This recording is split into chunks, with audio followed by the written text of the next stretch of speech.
So I want to share two quick observations. This is related to the Vibes Project. As some of you know, my wife Sachi is very much involved in this project and really all of my projects.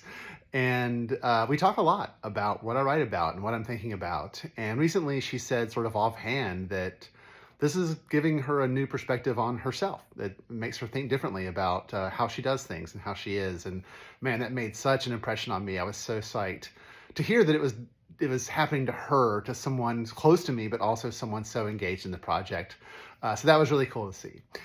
Secondly, I have friends and family that, in a moment of honesty say, sometimes I'm wondering, are you thinking about me being a nerd or cool or whatever? And I just think to myself, don't do that. I'm not thinking that. I don't really want that to be the case. But at the same time, I think there's a point to be made here that I do want you to think about yourself, just like Sachi. I want you to think about, like, where do you fit into this world? Because the whole idea of this project is that these are all things that we're surrounded with all the time. We all fit into the nerd, the cool, the sensitive, the things that I'm just talking about. And I think that by learning about some of these things that I think we probably take for granted, that we can start to see ourselves from a new perspective and think about what we're good at or what we're not, or how we react to things or how we perceive the world.